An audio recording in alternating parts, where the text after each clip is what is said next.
와, 이슈 먹방에서 이 평양냉면 먹는 건 진짜 거의 1년 만이네.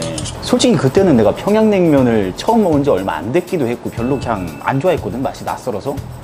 근데 이제 내가 거의 일주일에 한 번씩 이걸 먹고 있어. 야, 사람이 진짜 이렇게 바뀔 수도 있구나. 너 평양냉면 먹고 싶으면은 나한테 얘기해. 내가 맛집 5개 시켜줄게. 근데 1년 사이에 바뀐 게 내 입맛뿐만은 아니지. 남북관계도 완전히 바뀌었잖아.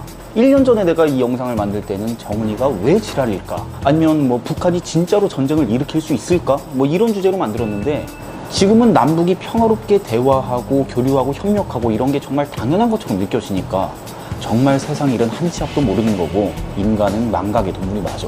이렇듯 쉽게 잊어버리는 인간의 속성을 극복하기 위해서라도 우리는 역사를 공부해야 되는 것이 아닐까. 그리고 시기에 따라서 단짠단짠이나 롤러코스터처럼 완전히 요동쳐버리는 이런 남북관계를 생각할 때면 이 말이 더욱 절절하게 느껴지지.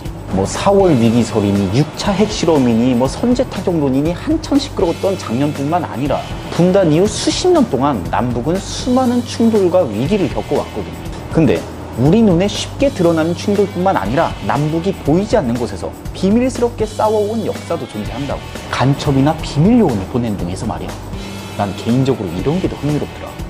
가장 대표적인 사건은 역시 1.21 사건이지. 1968년 1월 21일에 북한 정찰국 소속 요원 31명이 청와대를 습격해서 박정희 당시 대통령을 암살하기 위해 서울에 침투했던 사건이거든. 이 31명 중에서 유일하게 살아남은 사람의 이름이 김신조인데 이 사람의 이름을 따서 이 사건을 김신조 사건이라고도 불러. 김신조가 붙잡혀서 기자회견을 할 때 박정희 못 따라와 수다 이렇게 얘기한 게 진짜 유명하지. 야, 진짜 졸라 무섭네. 김신조는 당시에 붙잡혀서 남쪽에 귀화를 해가지고 지금 목사일을 하고 있대. 이 사건의 여파로 주민등록번호가 생기고 군대도 엄청나게 빡세졌대. 예비군이랑 5분대 기조가 생겼고 육군이랑 해병대는 원래 30개월이었는데 6개월 늘어나서 36개월, 그러니까 3년을 하는 거지. 해군 공군은 3년이었는데 3개월 더 늘어나서 39개월. 와, 진짜 상상만 해도 개토 나온다 진짜. 3년하고 3년 3개월. 와. 또 한 가지 유명한 게 강릉 무장공비 침투 사건. 1996년에 벌어진 일이에요. 26명인지 25명인지 확실하진 않지만 어쨌든 20명이 넘는 북한 무장공비들이 이 잠수함을 타고 내려와서 강릉 쪽에서 해안 정찰 활동을 했어. 근데 얘네가 이제 공작 활동을 다 마치고 잠수함을 타고 다시 북한으로 올라가려는데 이 잠수함이 꽁치잡이 그물에 걸려서 이게 좌초가 돼버린 거야.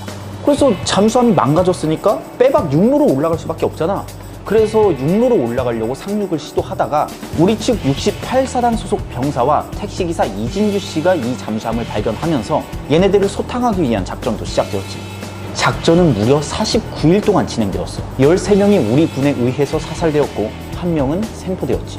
나머지 11명은 자기들끼리 처형했다고 해. 뭐 전투에 도움이 안 되는 애들이어서 뭐 죽였다나 어쨌다나 뭐. 우리 측에서도 군인 11명이 전사하고 27명이 부상당하는 등 피해가 만만치 않았어. 참 비극적인 사건이지. 물론 이 2가지 사건 이외에도 수많은 사건이 있지. 이쯤 되면 이런 궁금증이 생길 거야. 어? 야, 그러면 우리도 북한에 스파이를 보낸 적이 있지 않을까? 당연히 있지. 대한민국 역시 대북 정책의 일환으로 여러 가지 일들을 벌였고 실제 북파 공작원이나 스파이도 존재했다고. 그 중에 가장 유명한 건 역시 흑금성 사건이지. 흑금성은 1990년대에 북한에서 활발하게 활동하던 우리 측 공작원 박채서 씨가 사용하던 암호명이다. 흑금성, 뭔가 졸라 멋지지 않냐? 아니, 내가 던파할 때 이거 알았으면 이거 닉네임으로 썼을 텐데. 흑금성. 아무튼 흑금성은 간첩으로 활동하면서 북한 최상 층부 권력자들과 교류하고 북한의 여러 기밀 정보를 빼오는 등 대북 공작 역사상 넘사벽의 성과를 만들었어. 심지어는 김정일이랑 만난 적도 있대. 북한 정권이 완전 감쪽같이 속아 넘어갔다는 거지. 여기에 얽힌 이야기가 진짜 영화보다 더 영화 같은 개꿀잼 시나리오거든. 근데 이번에 실제 영화로도 만들어졌대. 8월 8일에 개봉하는 공작이 이 흑금성 사건을 모티브로 한 영화야. 오케이. 이쯤 되니까 눈치챈 애들도 있을 것 같은데 맞아, 이거 광고야. 아니 근데 그렇다고 하더라도 나는 진심으로 이 영화 기대하고 있어. 그 감독이 그 용서받지 못한 자랑 범죄와의 전쟁 만들었던 윤종빈 감독이고 황정민, 조진웅, 이성민, 주지훈 등 진짜 믿고 보는 배우들이 나와서 그런 것도 있지만 야, 그동안 솔직히 남북 첩보 영화라 그러면 막 일당백의 어떤 북한 공작원이 나와서 졸라 막 비현실적인 액션 보여주고 그랬었잖아. 근데 이건 실제 있었던 우리 역사 속의 사건을 모티브로 한 영화니까 이 90년대 이 남북 냉전 시기에 그 숨막히던 남북 관계를 어떻게 잘 풀어냈을지 나는 이게 기대가 되더라고. 이 배우들의 얘기를 빌려보면 이게 엄청 화려한 액션 영화라기보다는 이 국악 액션 영화, 되게 숨막히는 긴장감 있는 대사들로 이루어진 그런 영화라고. 아무튼 졸라 기대하고 있어요. 그리고 한반도 평화 분위기가 한창 진행 중인 지금 이 숨막히던 과거의 이야기를 비추어 봤을 때 우리에게 시사한 바도 있을 것 같고, 아무튼 개봉하면 바로 보러 갈 거야. 진짜 이게 이 맛에 중독되면 빠져나올 수가 없어. 그리고 이게 술 먹은 다음날에 해장하려고 할 때 이것만 한 게 없어 진짜로. 그러면은 북한의 유명한 술은 뭐가 있지? 북한 술? 아 그거 대동강 맥주 맛있다는데.